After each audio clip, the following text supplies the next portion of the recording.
పిల్లలకు మొట్టమొదటి గురువులు తల్లిదండ్రులే. అందుకే పిల్లల భవిష్యత్తును తీర్చిదిద్దే గురుతర బాధ్యత తల్లిదండ్రుల మీదే ఉంది. తమ పిల్లలను దేశం గర్వించేలా తయారు చేయటం అంటే సమాజం పట్ల, మన జీవితం పట్ల చక్కని అవగాహన కలిగించి ఉత్తమ పౌరులుగా తమ వంశానికి, తమ జాతికి, మన దేశానికి గర్వకారణంగా పెంచడం తల్లిదండ్రుల బాధ్యతేనని నేను తెలియజేస్తున్నాను. మనం ఎప్పుడైనా అమ్మ నాన్న విడిగా ఎవ్వరు తలుచుకోలేరు. ఎందుకంటే మనలో అమ్మ నాన్న ఉంటారు, మన జ్ఞాపకాలలో ఉంటారు, మన ఉనికిలో ఉంటారు, మన అనుక్షణంలో ఉంటారు. అయినప్పటికీ మనం అమ్మ నాన్నను ప్రత్యేకంగా తలుచుకొని వారి గురించి చెప్పమంటే ఎవరైనా సరే మేమొచ్చి మాట్లాడతారు. అమ్మ తనని ఎలా తీర్చిదిద్దిందో, నాన్న ఎలా చెయ్యి పట్టి నడిపించారో చెప్తారు. నేను చెప్పదలుచుకున్నది ఏమిటంటే అమ్మ మాట ఎంత అపురూపం. ఆమె ఎవ్వరు కొరకు నానే దేవుడిచ్చిన వరం. ఆయన ప్రతి ఒక్కరిని చూడలేమని ఇంటికి ఒక అమ్మను ప్రసాదించాడు. మనకే చిన్న నొప్పి కలిగినా, దెబ్బ తగిలినా గొంతులో నుంచి అక్క పిలుస్తాం. అప్పుడు అమ్మ హృదయం మనం ఎంత దూరంలో ఉండి అర్చినా ఆమె హృదయ తల్లులను తట్టి తీరుతుంది. అదే ఆమె గొప్పతనం. 9 నెలలు తన శరీరపు గూటిలో పెంచి తుఫాన్ లాంటి నొప్పులను ఆనందంగా భరించి మనకు జన్మనిస్తుంది.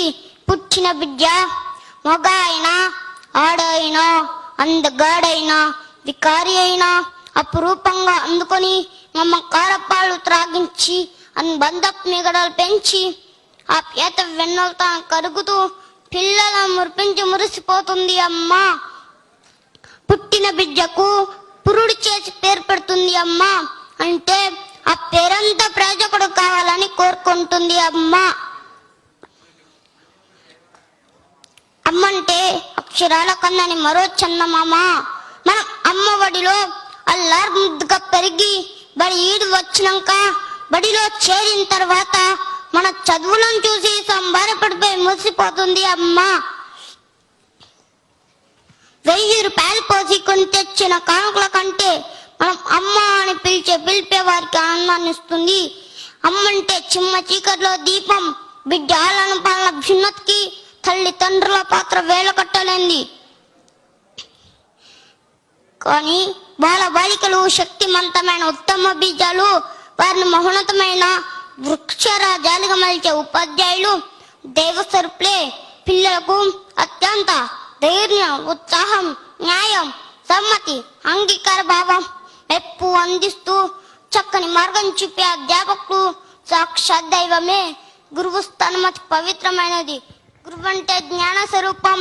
విద్యార్థులంతా గురువును దైవంగా పూజించాలి. అలా చేసిన ప్రతి విద్యార్థి తనకు తాను స్వయం సమృద్ధిని సంపాదిస్తారు. మన జీవితం సమస్యల వలయం. ఏ దేవుడైతే సమస్యలను సృష్టించాడో అదే దేవుడు పరిష్కార మార్గం కూడా చూపిస్తాడు. మనం చేయవలసిందల్లా ఒక్కటే, మన ప్రయత్నం మాత్రమే. మనం డబ్బులు ఖర్చు పెట్టి విలువైన బహుమతులు అన్నైనా కొనవచ్చును, కానీ అందువల్ల ఎలాంటి ప్రయోజనం మాత్రం ఉండదు. అదే బహుమతి 10 మందిలో పోటీ సాధించుకోటే కలిగే ఆనందాన్ని మాటల్లో చెప్పలేం. కానీ నిజ జీవితంలో మహోన్నతంగా మనం ఎంతో కష్టపడితే తప్ప మనం ఎదగలేం.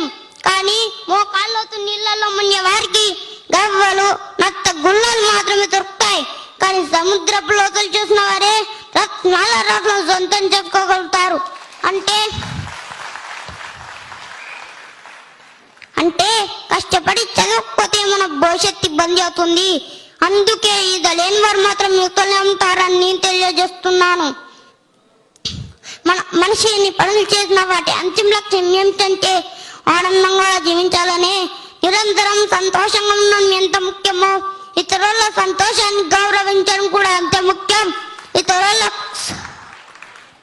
ఇతరుల సహకారం మనకు లేకుండా ఆనందంగా ఉండడం అసాధ్యం అని నేను తెలియజేస్తున్నాను. విజయమైన పరాజయమైన కేవలం మన మనసు నుండే పుడతాయి. మనిషి మనసు నరకాన్ని స్వర్గంగా, స్వర్గాన్ని నరకంగా మార్చేది మన మనసే. పరాజయ కోరల్లోకి నెచ్చిన విజయశిఖరాల పైన పెట్టిన మన మనసే మూలం, మనిషికి మనసే పెట్టని కోట. మనదంటే కంటి కనిపించేది కాదు, 6 అడుగుల శరీరాన్ని అదుపు చేసే అత్యంత మెదడు మనిషి జీవితాన్ని శాస్తుంది. వ్యక్తుల ఆలోచనలే భార్భుజాల క్షోధకాలు. తన జీవితం ఎలా ఉండాలో తన ఆలోచనలను నిర్దేశించుకుంటారు. ఉన్నతమైనటువంటి ఆలోచనలు ఉన్నతమైనటువంటి జీవితాన్ని అందిస్తాయి. మనలోని లోపాలను గ్రహిస్తే ధూళికి కారణం అర్థమవుతుంది. మేధస్సుకు చదువు అవసరం, శరీరానికి వ్యాయామం కావాలి.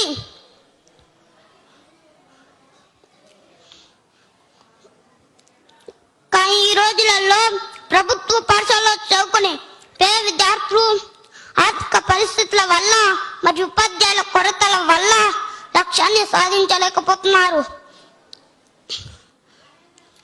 సర్కార్ బల్లో చదివే విద్యార్థులకు జీవితం ప్రశ్నాత్మకం కాకూడదని, మబ్బుల చాటున జాబిల్లిలా మా బ్రతుకులు కాకూడదని వందే మాతృ ఫౌండేషన్ స్వచ్ఛంద సంస్థ ముందుకు వచ్చి